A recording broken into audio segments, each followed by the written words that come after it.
You ask Tiger to solve. This deals with linear equations with one unknown. The final result is x equals 9. Let's solve it step by step. Simplify the expression. Find the greatest common factor of the numerator and denominator.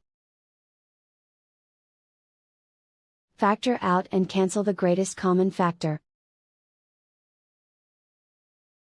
Swap sides. Isolate the x. Multiply both sides by 36. Group like terms. Multiply the coefficients.